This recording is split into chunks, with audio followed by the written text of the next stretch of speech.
CNAM manolotra ho anao ny l'invité du jour. Choisissez parmi nos formations et rejoignez-nous.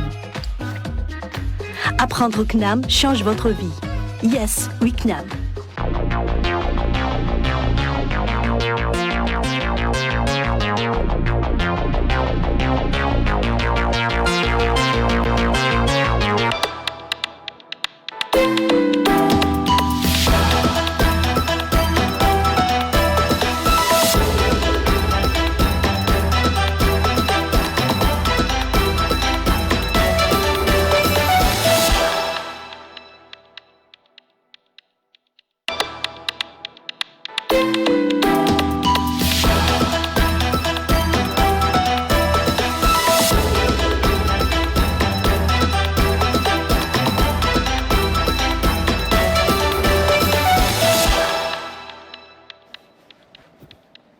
Klasy tovavy anterina ny araba zay efa naroso ny namana mpanao gazety ao anatin'izay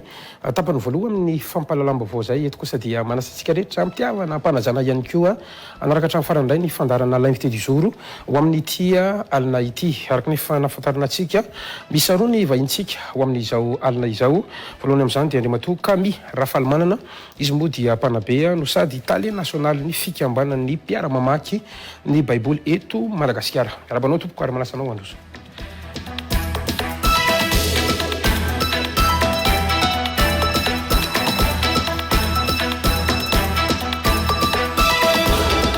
Miarabanao tompoko ary misaotra mahihany kio nanaiky nasainy ny fandarana l'invité du jour amin'ity ality. Miarabanao na Madagasikara miarabantsika rehetra ny anivon'ny tokantrano izay manaraka tsy tapaka izao fandarana izao na mety sambany koa ianao androany fa dia misaotra ihany koa nanasany amin'izao fafana mifampizara fomba fijery izao. Mankasiraka tompoko vahintsika faharoa ho amin'ny tia alina ity dia Andiambavilanitra Ramatoa Mahenina Andriantsoa izy moa dia isan'ny mpikambana eo anivon'ny ISCAM section chrétienne ISCAM mpanabe ihany koa ny tovavy miarabanao tompoko ary manasanao androso tanatefitra.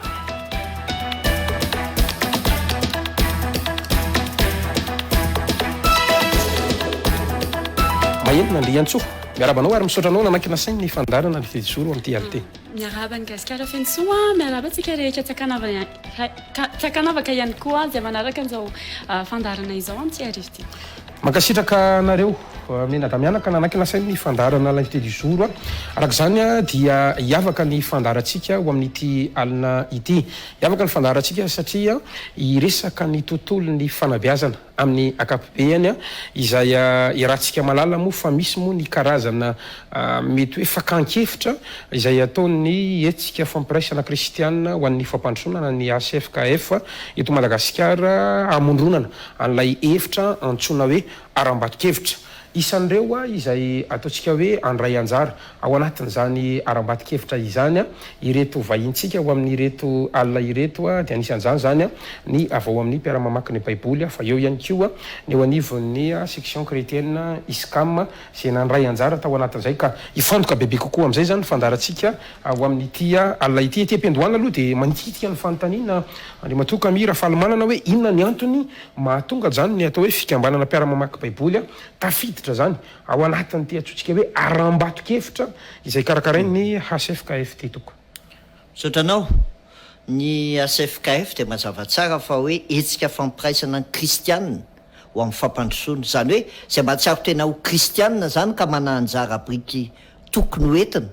tsy ao anatiny ihany fa ho nivon'ny firenena mihitsy dia nantsona mba hivondrona ao anatin'io dia ny arambato-kevitra moa dia le hoe maro toanany maro ary ny fahendrena malagasy dia miteny mihitsy hoe tsisy manany ampy fa sambatra izay mifaminampy ary sarobidy zany atao hoe fifamenona amin'ny resaka fitaizana fanabeazana ary amin'ny teny ianao hoe inona nidira mpiara-maky ny baiboly amin'io ny mpiara-maky ny baiboly tsy natao ahatonga ny olona hanana fahalalana ny tenin'Andriamanitra fotsiny fa inona ny fiatraikan'izay amin'ny andavanandrom-piainany tsisy dikany manko raha mijanona fahalalana fotsiny ary le andavanandrom-piainany dia le hoe manahoana ny olona anakay raha mamaky ny tenin'Andriamanitra eo anivon'ny fiarahamonina eo anivon'ny fianakaviana eo anivon'ny firenena indrindrindrindra dia ny arambato-kevitra izay sehatra anakay anangonana hevitra ahafana mijery hoe hoaizy ty Madagasikara antsika ty afaka 7 taona dia ao anatin'izay ny anisany hoe mananjarabriky ny fikambanam-piaramaka ny baiboly amin'ny mampana be mitaiza olona azy anana vision céleste fa na vision terrestre ihany koa satria nao ny atongavana ery tsy maintsy eto alohanao de inona ny zavatra hoentinao eto manilo fanitso fanasina anao eny ary toizantsika izay avy eo fa iverenantsika ihany koa raha mato mahenina Andry Antsoa mpikambana ho iaho teo anatin'ilay teo hoe section chrétienne iskam ianareo tsaroko tamin'ny herinandro teo moa nisy an'ilay fakakevitra ihany koa amin'ny tanora nareo isan'ny nandray anjara mety zay ve ny antony mahatonga anao isolo tena ihany koa eto androany ao anatin'ilay hoe arambato-kevitra antony voalohany zay fa izahay ao amin'ny section chrétienne tanora zay tanora kristiana te andraindraikitra eo amin'ny firenena misy anjara ny tanora amin'ny fianam-pirenena na amin'ny ara-politika io na ny arakasy io na eo amin'ny fiarahamonina de izahay ao anatin'ny section chrétienne te hijoro amin'ny kristiana anay de te aneo izahay fa misy anjaranay tokony hoentinay ao anatin'ny firenena ao anatin'ny fampandrosoana ny firenena amin'ny 7 taona ho avy zay parapatonga ny centenaire de ny tanora no hitantana ny firenena ny tanora no efa hijoro fa ny tanora no efa hijoro hitantana ny zavatra rehetra amin'izany fotoana izany de tianay zay hoe ho génération hitondra vokany génération ampisondrotra amin'ny Madagasikara amin'izany fotoana izany zay ny tena maheto andro any izany natranay zany efa ho resantsika izay 7 taona manaraka 7 taona zay miandry any Madagasikara zay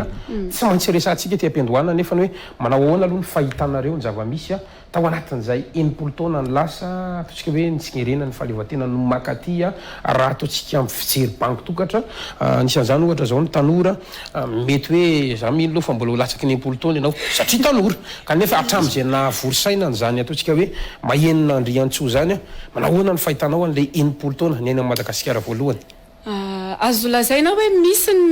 zavatra tsara tsy afaka hitentsika hoe tsy zavatra tsara hita kosa fa nefa misy lacune maromaro ihany zay hita hoe mbola mila avaozina mbola mila amboarina afaka mame ohatra amin'izay lacune na ataontsika hoe sakana ho an'ny tanora zay ve anao ny voalohany zao resaka fandrarana ny tanora amin'izao fotoana de fantatritsika fa miaraka eo amin'ny sehatry ny asa sarotra ho an'ny tanora no mitady asa sarotra ho an'ny tanora ny hoe firarivo zareo no mahazo diplôma na avy eny amin'ny université privée io na avy eny Akatso tonga eo amin'ny sehatry ny asa sarotra amin'izareo no mitady asa sarotra amin'izareo koa no hoe hisokatra de nefany afaka ataon'ny tanora mandrara fa tsy nampidirina atao anatin'zareo ny culture any entrepreneuriale zany hoe tsy nampianariny zareo hitantana ny volana tsy nampianariny zareo apiroborobo ny volany tsy nampianariny zareo amorona asa ny akamaroan'ny tanora de vao mahazo diplôma de andeha hitady asa fotsiny ataony rehefa tsy mahita asa izy de taraiky miravoravo tanana eo fotsiny de zay zao hitako tena tsy ampy mihitsy mila ampidirina hatramin'ny mbola kely ny tanora gasy mihitsy ny esprit entrepreneurial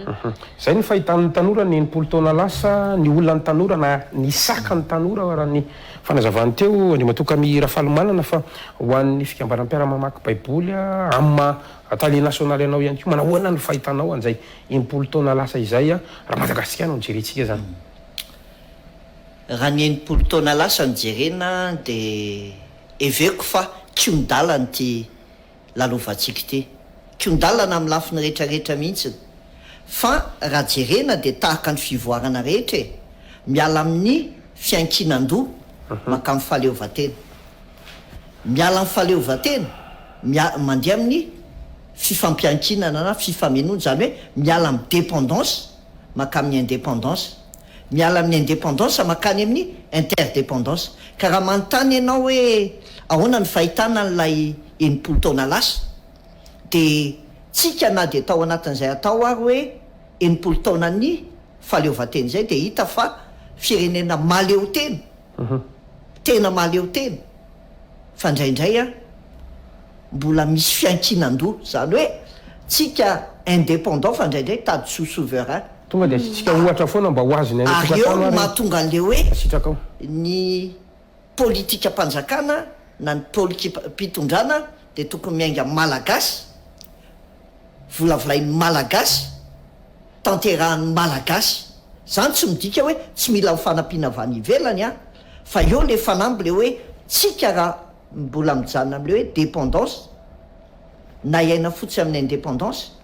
de tsy afaka andrositsika ao anatin'ny 9 taona raha tsy mahanatra amin'ny hoe interdépendance zany hoe le fifampiankinana moa izy ianao hoe mihoatra mivaingana baria zao ny malaza baria malaza ary azo istonana hoe sehatra anakay reny a ahafana mahita hoe raha te ho tafavoaka ny malagasy de tsy maintsy miaina am'zany atao hoe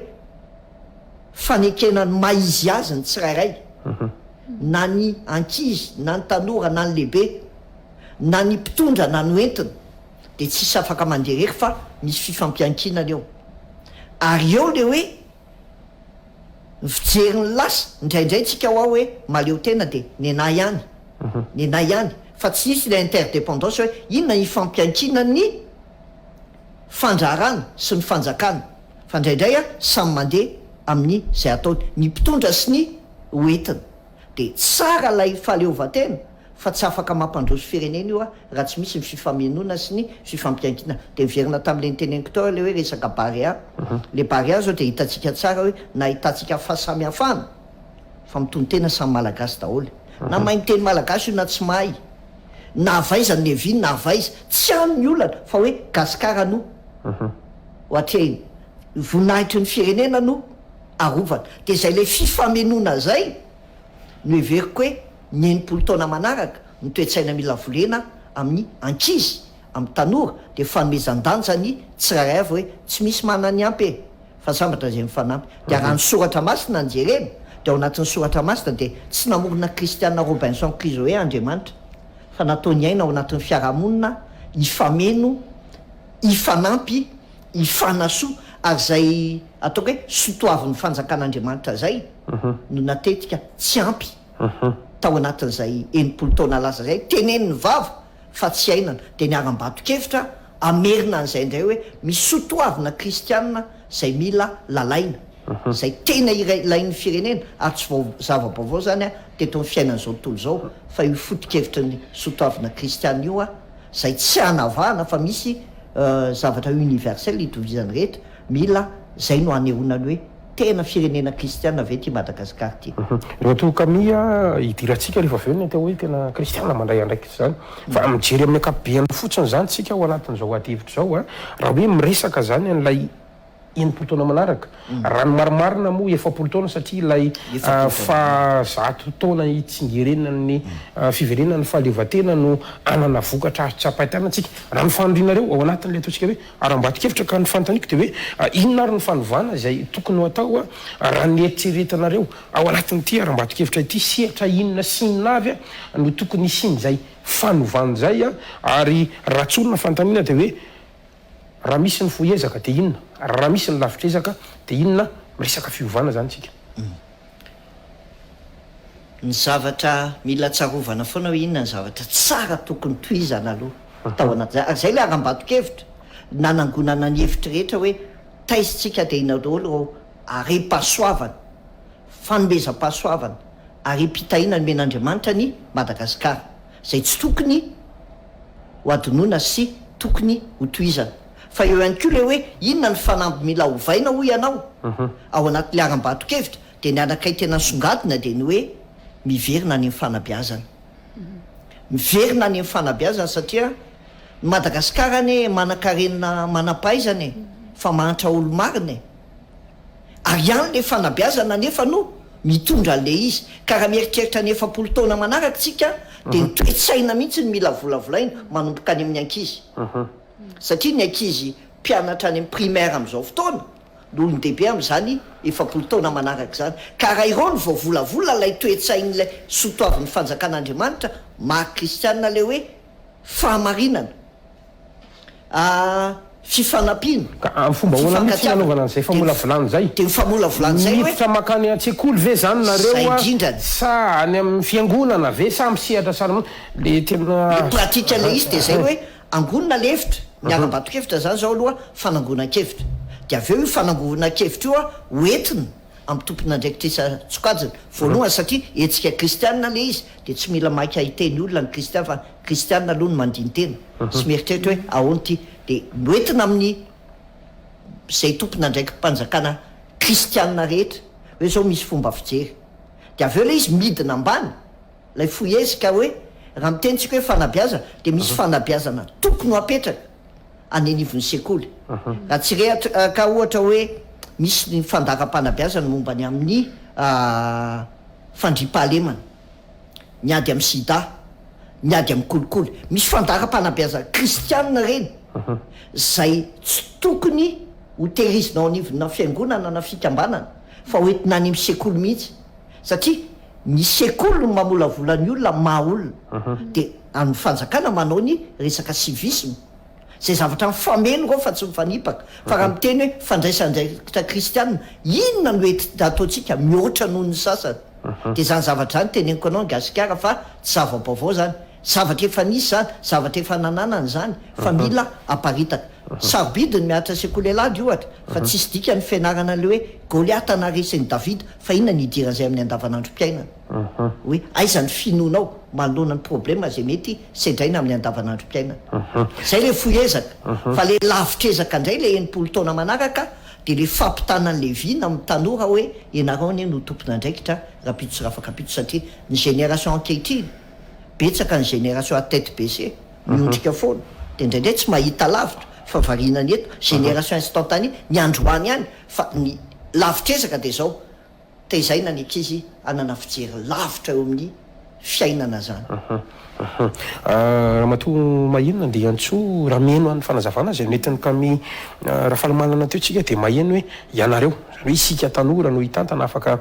efapolo taona Madagasikara isan'ny firenena zay ataontsika hoe manana vahoaka tanora population jeune ho isika fitopolo isan-jato ny mponina eto aminy de saika tanora avokoa ianao nefa nilaza teo fa sahirana le malagasy raha tsoko zany de tohatra ny zatra tolora-potsiny foana le tanora inona ary ny ohatra azo tsy ampahitanana hoentinao androany tokony ho ataon'le tanora manomboka androany tsika miresaka mba ahafahantsika tonga ny am'izay efapolo taona manaraka andray andraikitra zany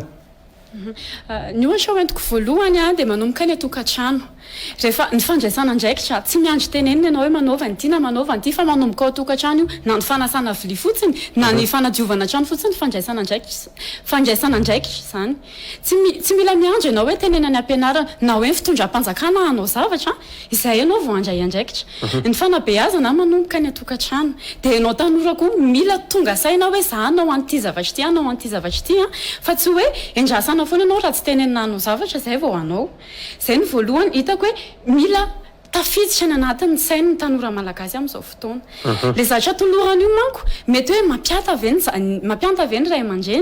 aman-dreny koa ve mety miandry foana koa ka tsy mampiseho modèle andry zareo fa tsika tanorany efa misainy tsika tanorany afaka mandray décision de zay en fait antiako tenenina hoe manomboka ny atokantrano ny tanora mihitsy no mila tonga saina fa ry zareo reo a mila tonga saina hoe inona Madagasikara ohatry ny ahoana no tiany ny zanany a olovaina rehefa ny aorinany Madagasikara ohatry ny ahoana tiatsika olovaina isika no tokony andray andraikitra de nizao a fa tsy miandry foana hoe tokony anao an'izao fitondram-panjakana na ampidiro ary anatiny ihany nito na ataovy an'izao ito marina fa misy andraikitra tokony ho raisina fa nefa tsika tanora miainga aminao ny fiovana manomboka aminao aloha de miparitaka manodidina mahenona iresaka tena zavatra tena hoe iainan'le tanora na zana ianao ohatra samy mahita fa misy tanora tenentsika hoe tianangana orinasa ho azy izy fihinany olany mety tsy manam-bola izy tsy manana ny ataontsika hoe entina manainga an'izay zay zany ray fa ny faharoa ihany koa na hitady asa azy izy ny tomponasa sy tompona orinasa mbola mila traikefa na le hoe expérience zany voa mahita azy izy zany daholo mety karazana sakana zany ianareo nefa ny raha miteny mandray andraikitra manay ka tsy afaka ny andray andraikitra ary izy inona ary zany ny tena hoe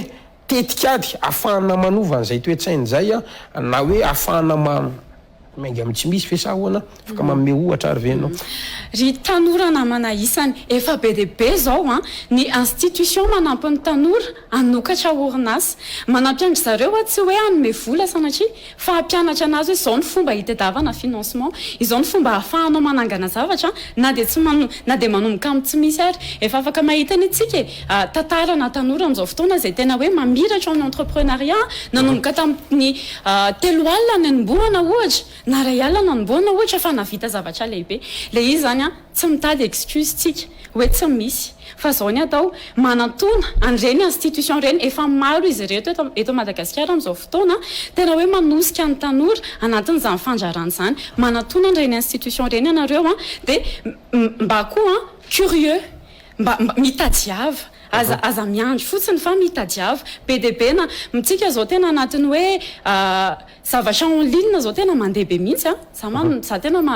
manohana ny tanora midira am'ireny misy karazana atelier en ligne manampy ny tanora hanangana zavatra zany hoe gratuit ireo atelier ireo afaka arahany tanora tsara mihitsy dia zay ny teneniko hoe aza miandry fa mitedava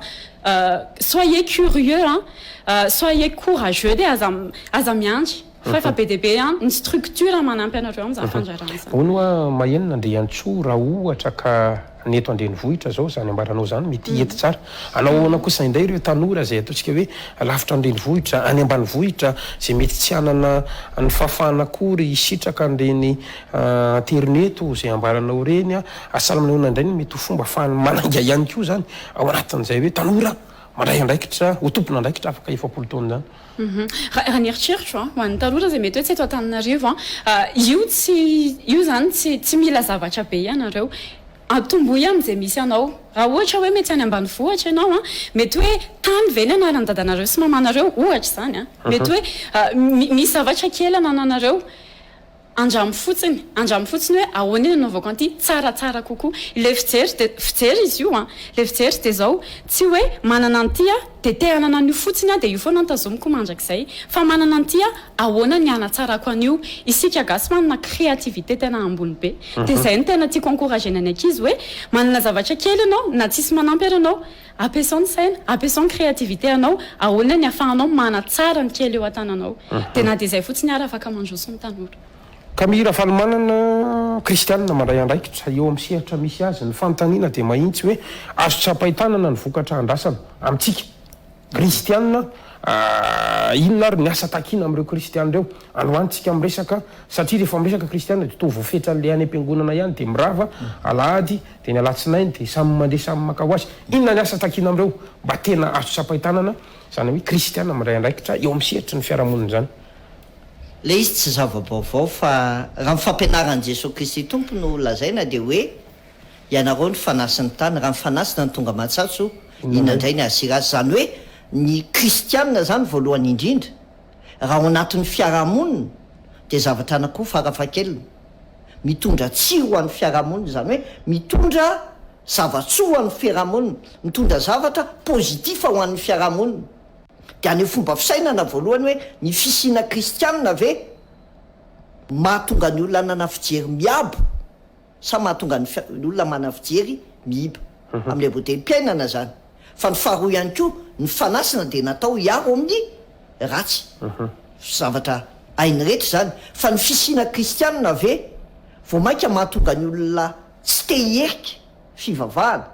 sa mahatonga ny olona hoe raha zany mivavaka dia alohanay mivavaka fa teo daholo nandalo ny rehetra fa nijoro tamin'ny fahamarinana nijoro tamin'ny fitiavana nijoro tamin'ny fahasahiana ary zay le aram-bato-kevitra hoe andaotsika hitsangana anangana modely mpiainana aloha voalohany indrindra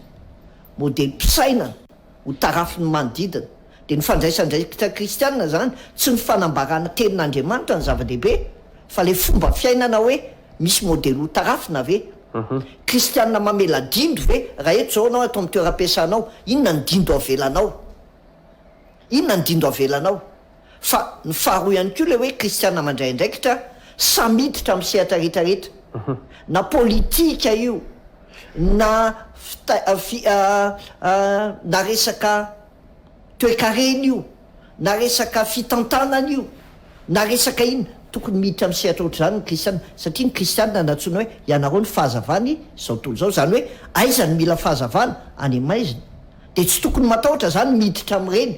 hitondra inona fanovana inona le fanovana tiatsika lazaina dia miverina any amin'le sotoavina resako tamin'ny voalohany hoe mila averina ny atao hoe fitiavana fahamarinana fanaovan-tsoa fifanampiana ka raha kristianina mandray ndraikitra ozy ianao dia tokony hitantaratra amin'ny zavatra oatra zany le izy hoe ny fisianao amin'ny sehatra zay misy ianao na anivon'ny ankonanao na anivon'ny fiarahamonina misy ianao na anivon'ny manodidina anao fa rehefa rava ny fiainan'ny fiangonana dia rava ny fiainan'ny fiarahamonina satria ny fiangonana natao fahazavana dia zay no mahatonga ny olona indraindray miteny ratsy ny amin'ny fiangonana na fiangonana teneniko fiangonana roa fiangonana trano fiangonana olona satria zay le fandraisana ndraikitra tsy tazan'ny olona andavanandro hoe ilaina vetsika tena ilaina ve ny fisitsika ao anatin'ny fiarahamonina de hoy izy ianao hoe amin'ny lafin'iny sarotra be no miteny hoe amin'ny lafin'iny fa nizaniza mitony tena kristianina de amin'ny sehatra misy ianao a de aseho ny fahazavan'ny kristy tsy amin'ny teny fa amin'ny fiainana le amin'ny fiainana mihitsy ny matsy ka mira falamanana ny tena hoe tiako hazavaina eto mihitsiny zany resakitsika zany ohatrany hoe resaka ambony latabatra fa raha tena miaina ianao zany anatin'le fiarahamonina misy fiarahamonina ohatra zao menatra satria kristianina izy de tonga anatin'le fiarahamonina izy ka raha misy kivorivory ary de hoe andao atsika hivavaka de zay indray ianao sy ny fivavahanao de voasakanatreo le izy ohatrany ahoana zany ny fomba anehoany anatin'ny fiarahamonina fa za dia fitaratra voalohany hoe ianao teo a ianao no vavolombelona voalohany a ka tena isy fiatraikany amin'le fiarahamonina tsika fantatritsika fa raha misy ny firenena maro fiangonana sy trano fiangonana io resahatra Madagasikara raha tsy voalohany de mba faharoa raha misy ny maro kristianina de Madagasikara raha tsy voalohany de faharoa fa nahoana tsy mbola hita taratra eo amin'ny fiarahamonina andray ohatra maninona mbola manjaka ny fanolanan-jaza amin'izao fotoana zao maninona ny lasa me biby le malagasy tsy sahala amin'ny taloha intsony aiza zany le kristianina tena ilaina ve ity kristianina ity satria lasa anarana mipetraka fotsiny ka mira falamanana raha manaika fa betsaka ny zavatra tokony nataon'ny kristianina tsy vita ary zay le ilana n'le fibebahany zay hoe raha mijery lo avy ianao a inona ny antom-pisitsika inona ny antom-pisitsika ny antom-pisitsika de hitondra fiainana ny antom-pisitsika de hitondra fanavaozana ny antom-pisitsika de anova fa tsy hovaina hitarika fa tsy voatarika de raha miteny an'izany zavatra anao de mila azavaina tsara aloha na Madagasikara fa tsy ny etikety maha kristianina no zava-dehibe fa lay fomba fiainana manaraka ny kristy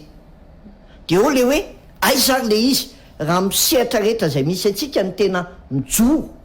ny kristianina averiko foana le sotoavina satria zay ny tiako averina hoe hitataratra ve le miaina amin'ny fahamarinana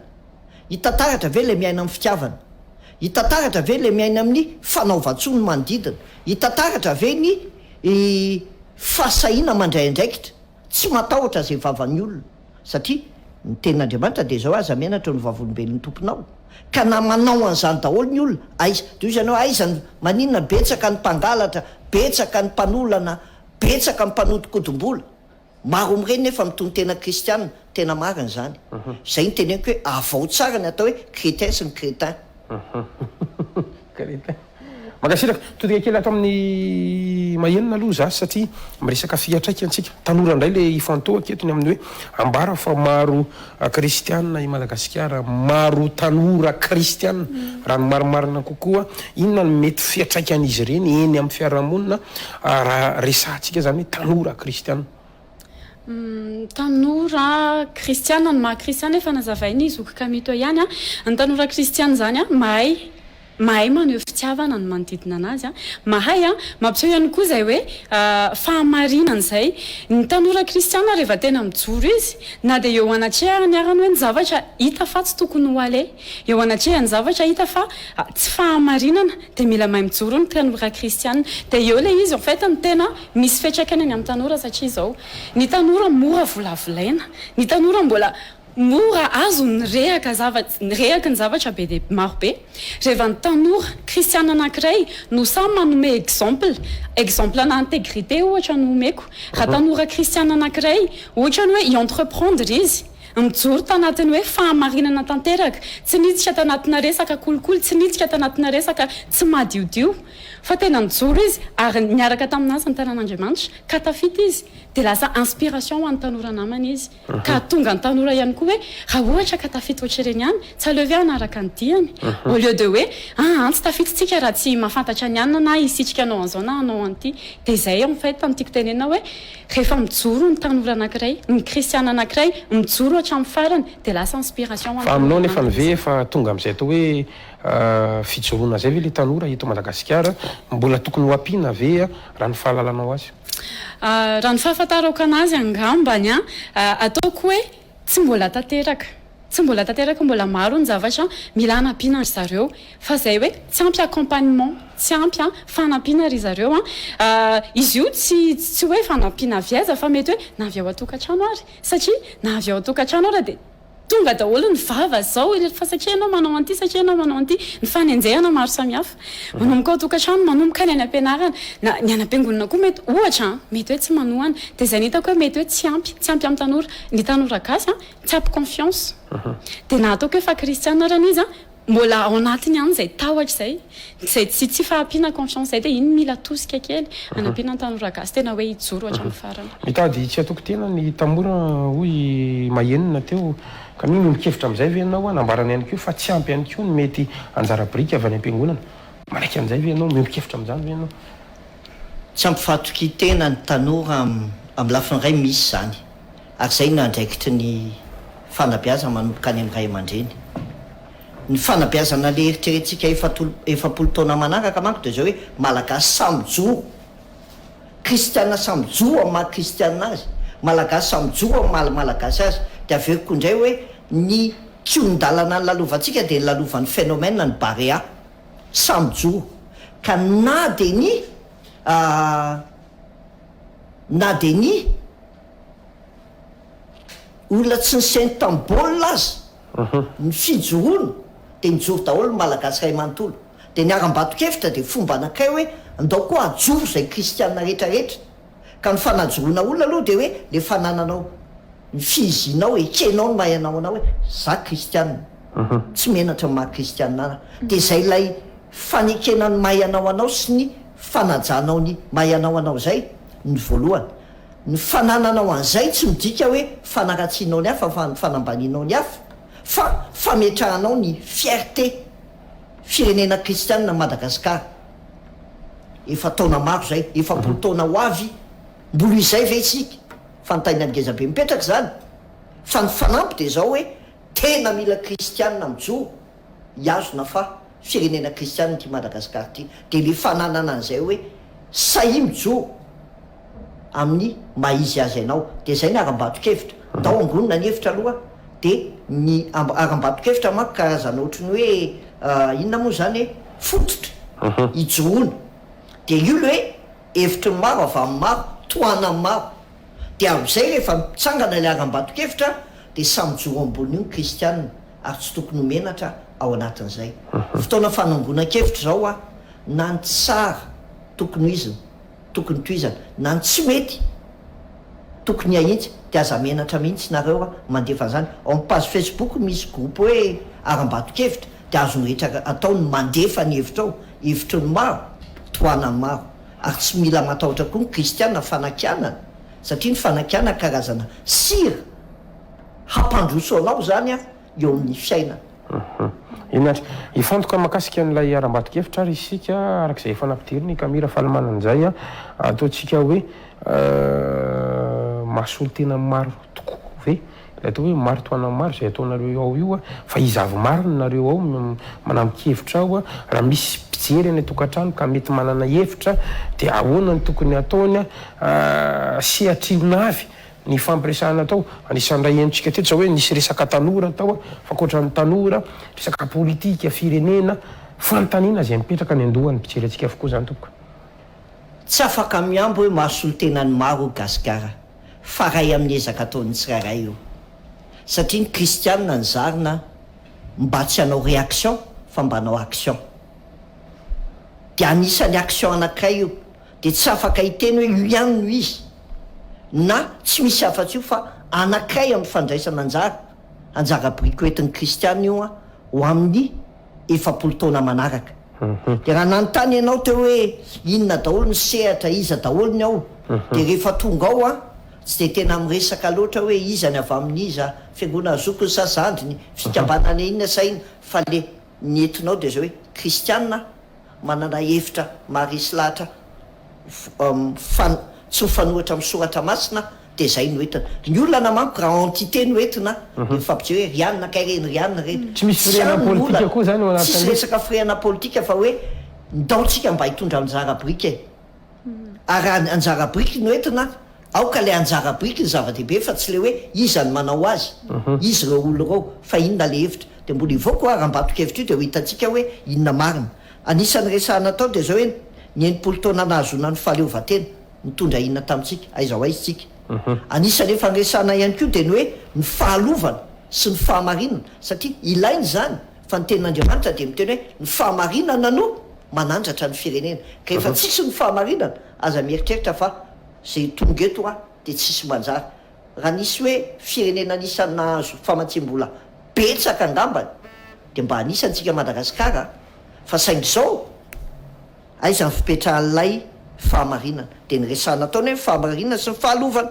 ny resana ihany koa ny hoe fitsizara-pahefana sy ny fananantany satria zay le hoe amin'ny sehatra misy ny kristianina rehetra de tokony mandray anjara biriky anisan'ny resana le farany teo a tanora sy ny hoavina ny fivavahana sy ny fampandrosoana satria matetika raha vao miteny hoe fivavahana de sarahany olona ny fivavahana sy ny asa andavanandro de misy an'izay dicotomie zay hoe rehefa eto kristianina rehefa ty amin'ny toeram-piasana tsisy idirany maha kristianina fa hoe ny kristianina sy ny fampandrosoana inona no anjara biriky ny kristianina de anisan'ny resana zay ho resana amin'iny herinandro iny ny amin'ny hoe ny fibebahana ny famelan-keloka ny fampiavanana ary zay le hoe ny kristianina aloha mila mibebaka voalohany vo mampibebabebaka olona ny kristianina aloha mila miavana vo afaka mampiavan'olona ny kristianina aloha mahay mifamela-heloko vo afaka mitaky famelan-keloka avy amin'ny olona de eo zany le hoe hevitry maro avy amin'ny maro toana maro de hoe inona fijerintsika an'izany fampiavanana zany zany tena fibebahana zany de ho avy ny atao hoe fanabeazana sy ny fianakaviana satria misela fototry ny fiarahamonina de ny fianakaviana ka rehefa ravo de rava ny fiarahamonina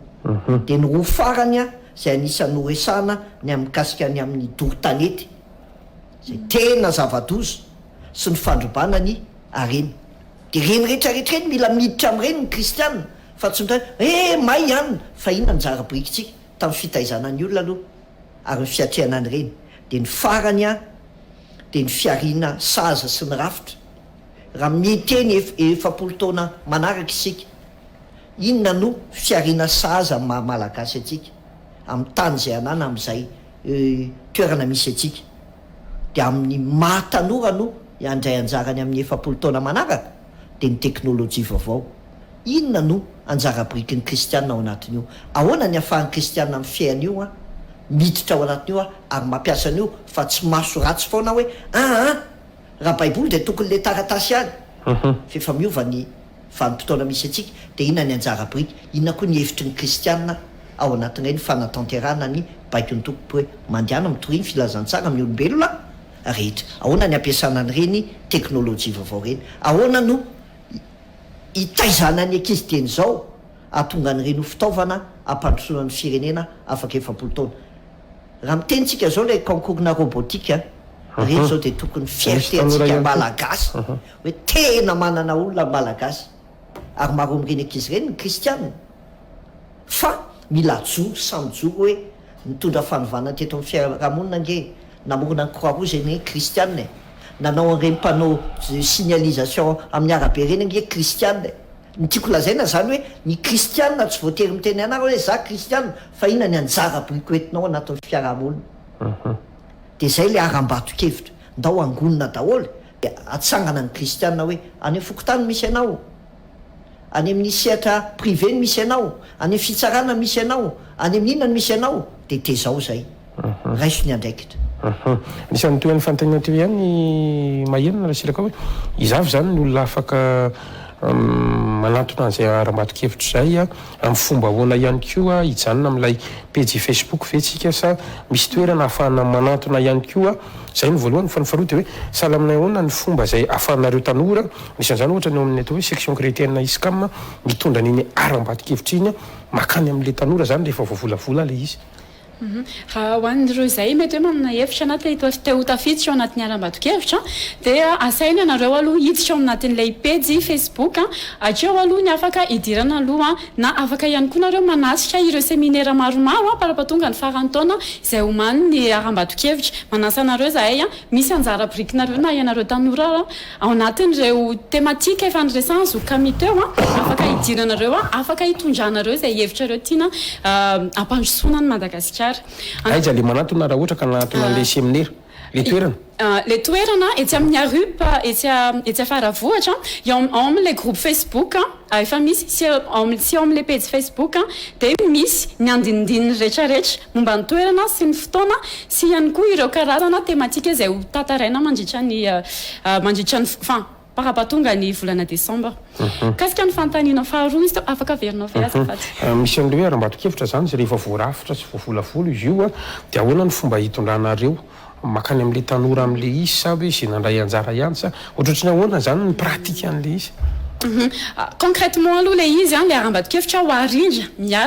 miaraka zany misy comité tokony handrindra anazy miaraka izay efitra rehetrarehetra hoentiny ankizy ao anatin'le aram-bato-kevitra dia izy io no entina na eny amin'ireo kristianina lehibe kristianina mety hoe manana toerana amin'ny fitondram-panjakana mety hoentina ihany koa ny amin'ny fiangonana fa ny azon'ny tanora atao dia izao rehefa manatrika izy ireo na ireo séminaire na maneho hevitra izy sy mahita ireo fifampizara-kevitra dia raisiny ho anazy le izy dia atombony sahady ao amin'ny toerana izay misy anazy raha ho an'ny section chrétienne manokana izahay ny impact ny voaloha dia eo amin'ny sekoly misy anay dia raha misy hevitra hitanay fa azonay tanterahana amin'ny sekoly misy anay dia zarainay na amin'ny alalan'ny événement izy io na amin'ny alalana activité maro samihafa dia ho zarainay arak'izay azonay atao aloha satria fantatra hoe mety ampandroso ny tanora namanay le izy mba tsy ho resaka mandalo fotsiny na resaka mandeha fotsiny salanoana no mety ho ahitana amin'ny tanora mety ahitana n'le Madagasikara ataontsika hoe amin'ny fahazato taona zany Camille Falimanana manahoana ny ahitana ny Madagasikara afaka zato taona rehefa miatra zany ty le raha miatra io aram-bato-kevitra atsika dia azafady fa ohatra mamerina foana ny phénomène ny barea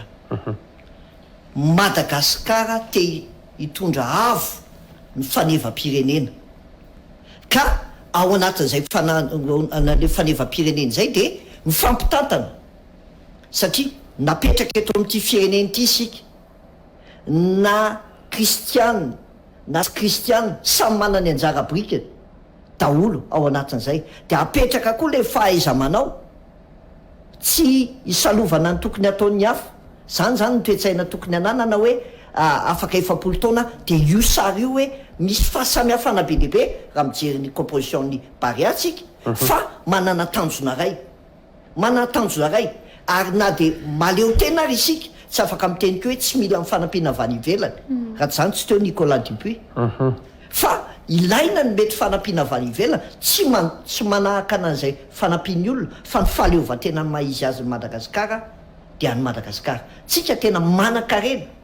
fa tsy azafady amin'ilay fitenena hoe exploiter la arena na arena olona io satria tsika maro anisy mitrandraka an'le olona isan'ny olona manan-karena tsika satria ny olona ny arena voalohany ny tany manan-karena isika dia mila miverina amin'ny tany isika satria tany no arena ananantsika voalohany ozy izy le olona zay tao a Maurice nyresaka tamin'ny mitsidika tao amin'ny ino ty bureau ny Océan Indien ny commission ny Océan Indien dia niteneny dia zao tondra tanora maromaro tao nareo ny izy manan-karena ny 94% ny tany aty amin'ny Océan Indien dia any aminareo ny 94% nisan'ny ponina ety amin'ny Océan Indien any aminareo zany hoe any aminareo ny inona ny arena fa inona sisa fanetsihana an'ireo arenareo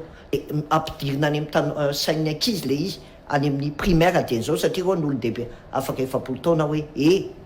mitady ny firaisana ao anatin'ny fahasamihafana ary zany ny soatra masina amin'ny zavatra iombonana dia fitiavana amin'ny zavatra mahasamihafa dia fifanajana dia zany no endrik'ilay aram-bato-kevitra tiana hoentina afaka 7 taona ny aram-bato-kevitra dia hevitra ihany fototra karazana ohatrany hoe iaingain'ny fisainana sy fomba fanao dia sarotra ny manazava le izy raha tsy mivoaka daholo le aram-bato-kevitra hoe amin'ny sehatra fampandrosoana ary dia ahoana amin'ny sehatra fitaizana dia ahoana dia misy ny aram-bato-kevitra zany fisainany ny volavolainy voalohany sy fomba fanao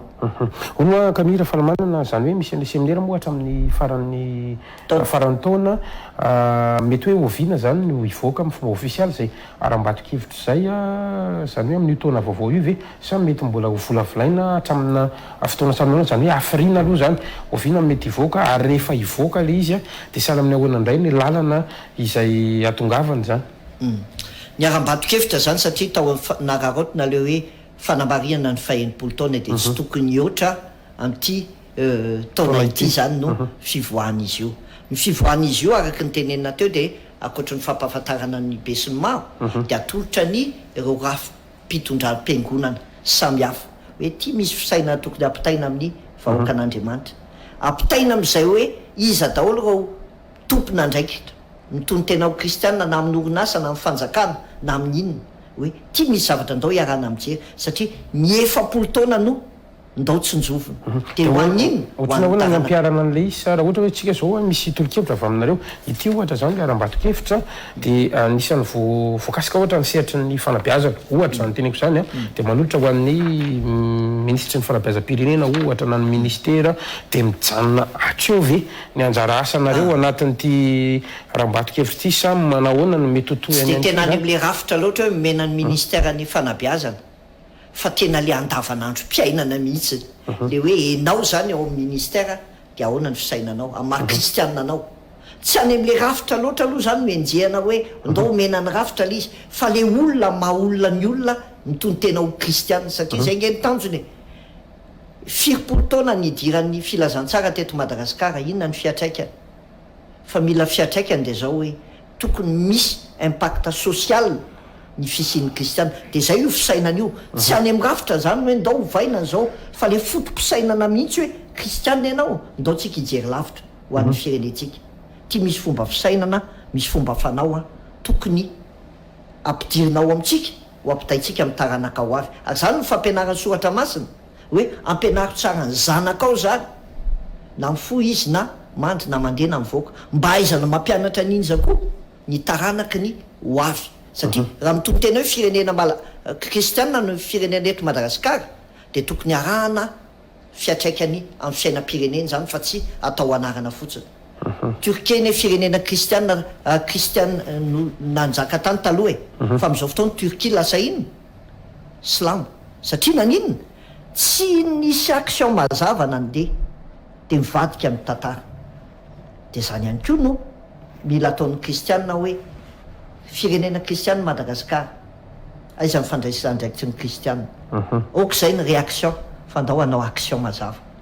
de any fisainana aloha sy ny fomba fanao mila volavolaina zay vao mieritreritra rafitra hoe ahoana ny rafitra ahoana tsy any aloha fa na ininona rafitra ataonao rehefa ny fisainany olona ny tsy miova ka manjaka lay sotoavina hoe miaina ny fahamarinana fitiavana fifanampiana fanaovan-tsoa fifamelana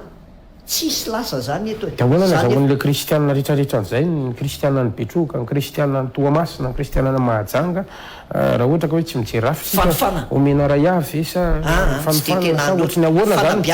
andraisan'ny an'le aram-bato-kevitra mihitsy le niteneniko anao teo izy gasikara hoe mena aloha ny tompona ndraikitra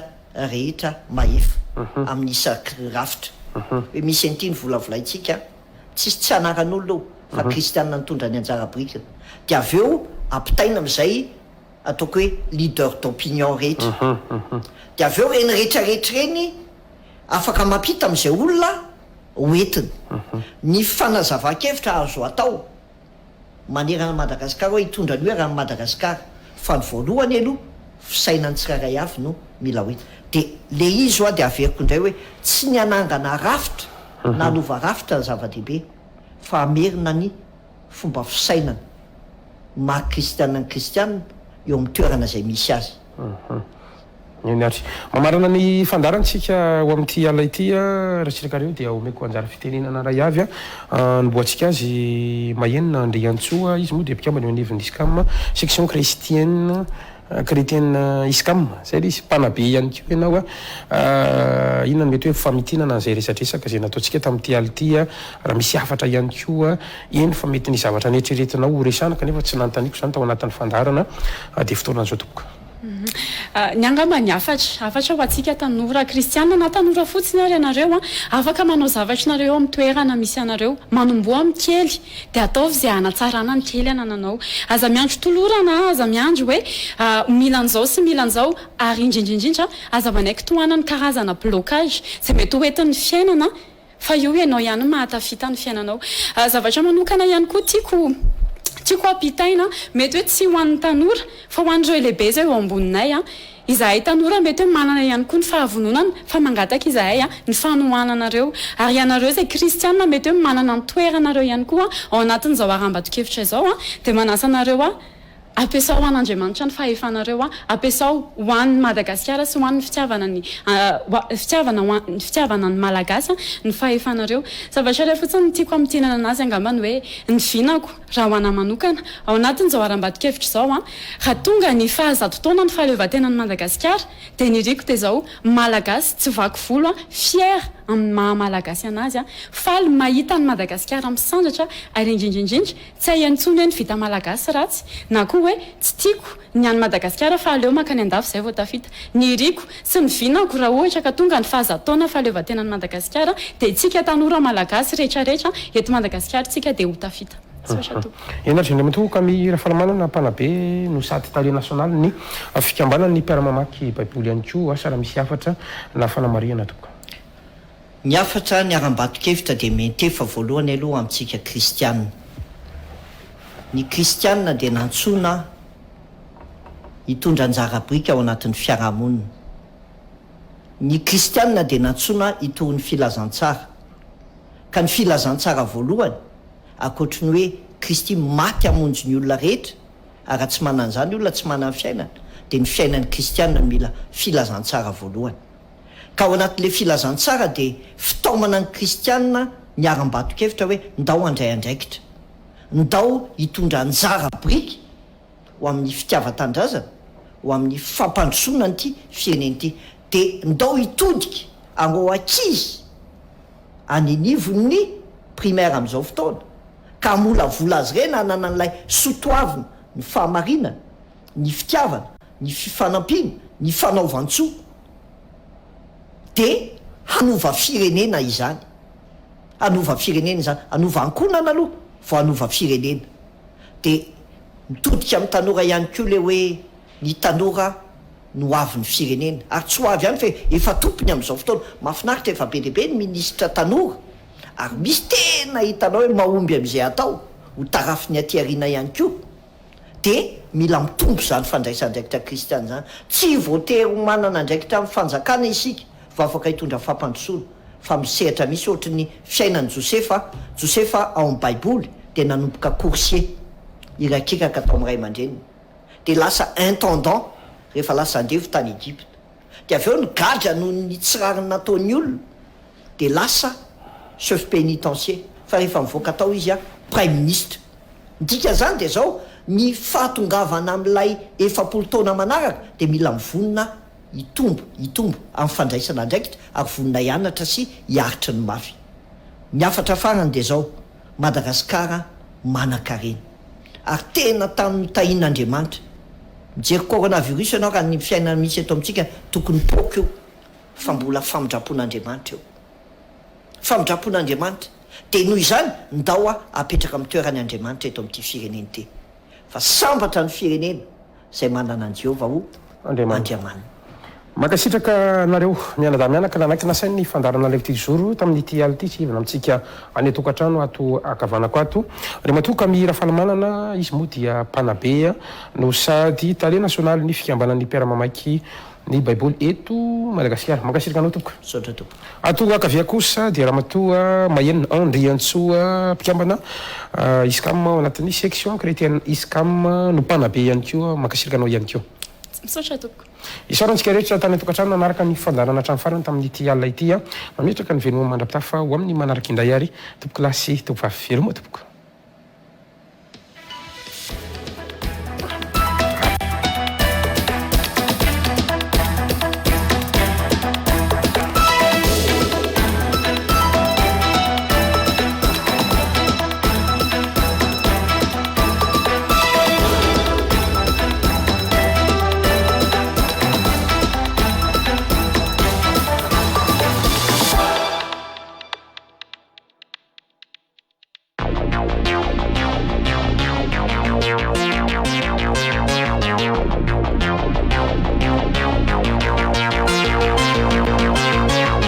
Knam, nanolotra ho anao teo ny l'invité du jour. Choisissez parmi nos formations et rejoignez-nous.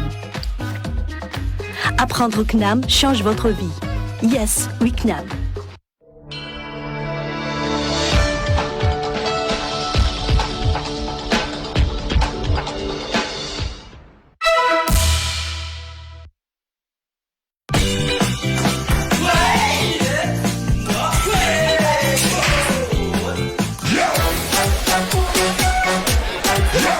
toujours à la page depuis chez toi. Stay in! C'est 1 giga d'Instagram, Facebook et Messenger avec 30 minutes d'appel vers tes numéros famille. Pour seulement 500 arrières valable 3 jours. Appelle le 222 étoile 33. Orange. Corès, la qualité et marque européenne en fourniture de bureaux et scolaires.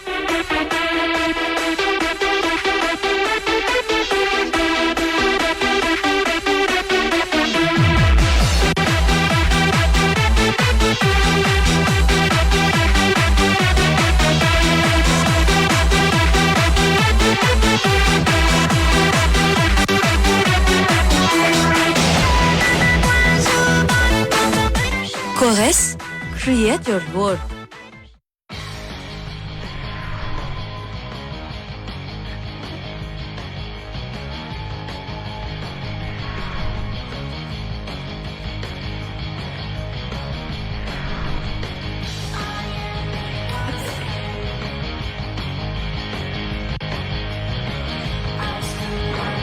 On est fan des cheveux longs. Ne les coupez pas. Réparez-les. Nouveau Gliss Supreme Length. Schwarzkopf. La confiture Bucks est obtenue à partir des fruits sélectionnés, sans colorant, sans gélifiant, pour garder son arôme naturel inégalé. Confiture Bucks. Ny confiture Bucks dia azo avy amin'ny voankazo voafantina. Nokarakaraina tsy misy fangarony mba ahazoana ilay tsiro natoraly tsy manam-paharoa. Confiture Bucks. 50% de la population mondiale achète en ligne. Pour gagner du temps,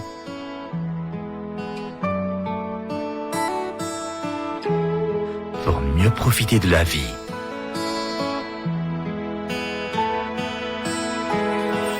nous voulons améliorer votre quotidien. Rejoignez-nous sur www.kitschk.com.